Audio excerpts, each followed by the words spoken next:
Okay. So we have Janine here this morning. How are you? Fine, thank you. Okay. Janine's been my friend. I'm a friend and a patient for how long now? A little over a year? Yes. Okay. And she is a retired nurse, right? Which hospital? Several Long Beach communities. Mm-hmm. Last one I worked at. Mm-hmm. So she worked hard for all the patients, right? Over the years? Yes. And you've been diabetic for how long now? Probably 2 years. Oh, 2 years now? Oh, just recent then. Very recent. Okay. Any of your parents diabetic or? Neither one. My dad had low blood sugar, but my grandmother was. Oh, really? My dad's side of the family, yeah. Oh, okay. Okay. She had type 2 diabetes. Oh, okay. So, how are you managing your diabetes these days? Lactose and metformin. Metformin? Okay. And then you told me you recently changed your diabetic doctor, right? Yes. Now it's Dr. Jennifer Shea. Dr. Shea, yes. Very good doctor, yes. I know Dr. Shea. She's wonderful. Yeah, good. So, how about your diet? How's your diet coming along? You on a special diet? On and off. I'll be truthful. Yeah, you have to be truthful. This is YouTube. So tell me what you eat in the morning. Usually it's a half a banana with my pills. Uh-huh. And sometimes I'll have a bowl of cereal. Sometimes I don't. Uh-huh. Just depends what's going on and how fast I have to get out of the house. Oh, really? You still busy running around or what? Well, you have doctor's appointments and different things like that. Dental, vision, all that stuff. Yeah. That's what the retirement is all about, right? Oh, I didn't know that. No, I don't know that either, but that's what they tell me.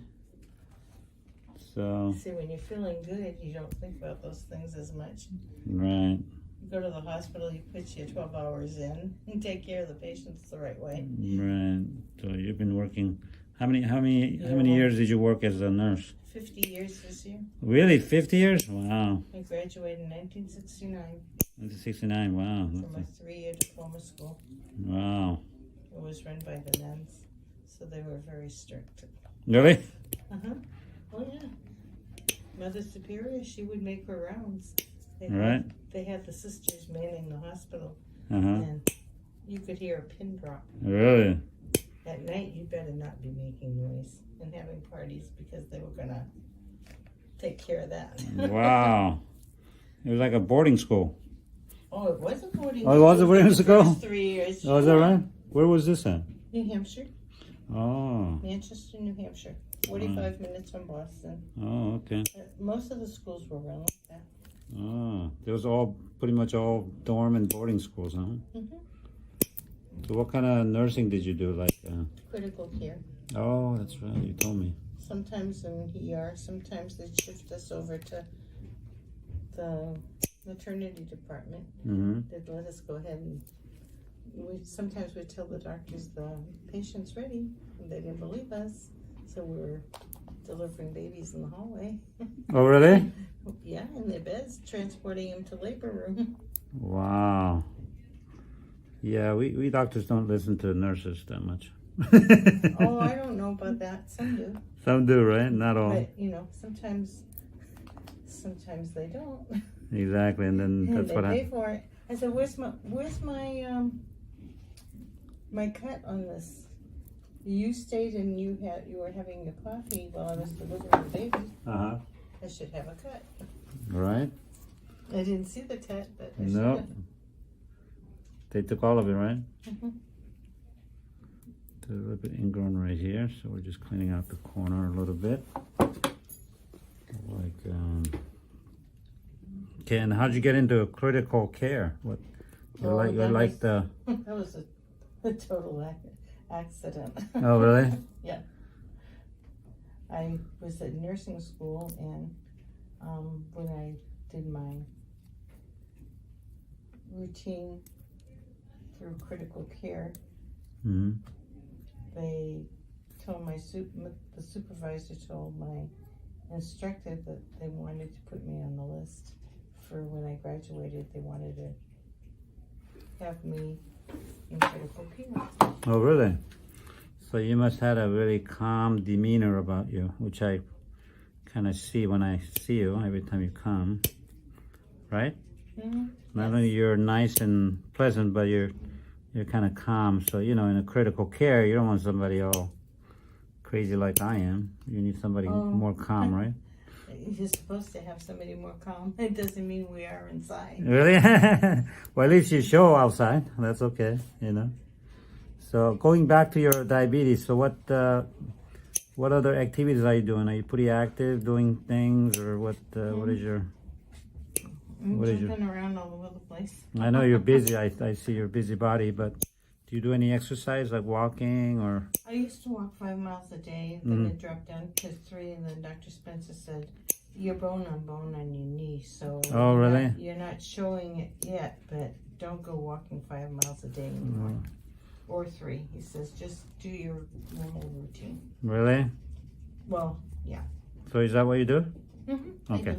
How about some like bicycling or something? No, I wouldn't do very well on a bicycle. Really? No, the stationary one. Do you have one? I don't have one. No. Yeah, I think so. That's a really good point. It's true that yeah. I could go to the gym and just... Yeah, you can go to the gym. Do you belong to a membership? I have one. Do you, Yes, you see the... 24-hour fitness. Oh, you do? Okay. There's a callus with a little cracked skin here, which we're going to clean out this whole area. Yeah, so if you have bone and bone on your knees and you still need to be active, being diabetic, it's very important that you stay active, is to get on a bicycle, stationary bike. If you can't ride the bike outside, then I recommend everybody to really increase your exercise, minimum, like at least 4 or 5 times a week. Nothing too strenuous, but you need to push yourself a little bit. Is it kind of like the pedal thing? Yeah. If you're sitting down and doing the pedal thing, that's okay? Yes, absolutely. Because you're sitting down, actually it helps your knee because it's moving it and lubricating, right? And then you need to build your muscle. When you're diabetic, it's paramount that you build muscles around all over the body, because that's where you retain your sugar. So your sugar won't be fluctuating as much if you have muscles in your body. So it's very important. As you all know, we're losing about 10 ounces of muscle mass at the age of 40. So we're losing a lot of muscle mass if you just don't do anything. So I highly recommend fight against it by doing a lot of activities, especially like weight training. I recommend resistance or weight training for all the diabetics, which is what I do. At least 3 times a week, I'm lifting heavy weights to build muscles, which will help your sugar control. So it's very important for diabetics to be exercising. But I do recommend bike almost like every day. You can do 30 minutes or start slow though. Start with maybe 15, 20 minutes every day and then increase up to half an hour to even an hour. Then you'll be really back in shape again, like your old nursing days. Well, that's good. Okay. I have So- to teach my grandkids, they have those pedal things. Oh, they do? Okay. Okay. So I have to tell them if I see they're not using it, I'm going to swipe one and bring them home. Yeah, they're quite inexpensive, and if you belong to a gym, just go to a, like a stationary bike, which is fine. And while you're at it, you can do some weightlifting. We'll use dumbbells, use a lot of resistance, and then do the exercise as well. So eating is very important. Obviously, diet is very important for diabetics, but also doing resistance training or any kind of exercise is very important, especially after your meals. After your meals, I know people sit around and have dessert, but instead just get up and start walking with your people that you ate with, or other people who can walk with you. Just go out and get some fresh air and walk, and really use big muscles like your leg muscles to really improve your sugar level after your meals as well. So here was a little callus that we cleaned out. Now we're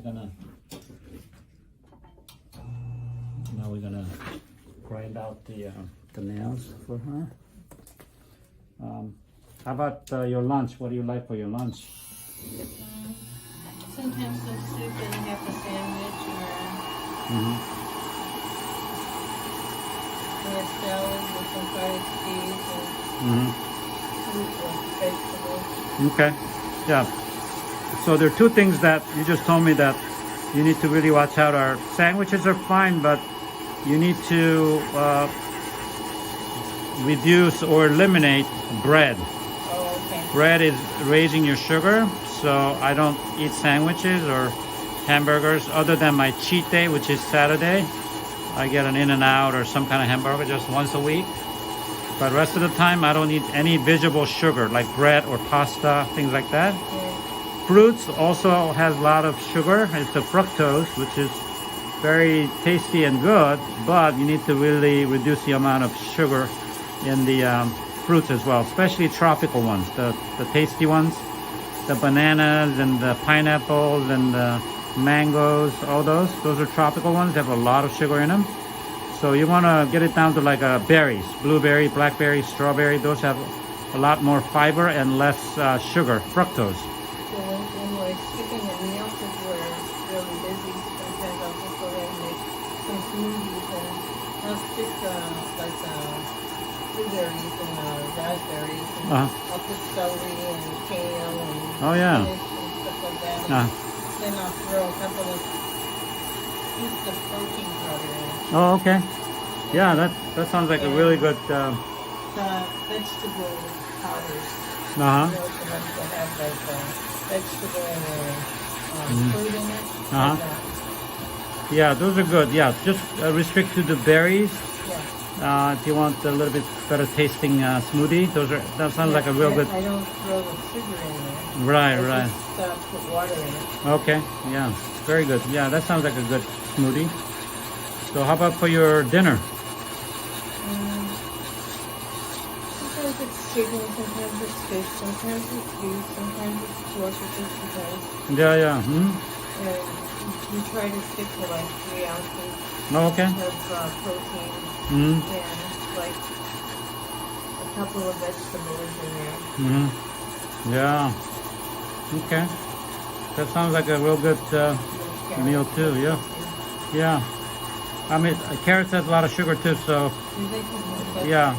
I mean, you can have carrots, but just limit it. Don't eat too much of that. So it's good, and I usually recommend people to have a cheat day. You can start with 2 days of cheat days and then reduce down to 1 day of cheat day, because that day you can have some stuff they really enjoy but you couldn't have during the week. You can have those as well. So I'm gonna grind out this area a little bit more. When you're pregnant and you want a brownie, you just go to the cafeteria and get a brownie and you split it. Really? I used to split it over 2 days. Oh, is that right? Oh, okay. Very good.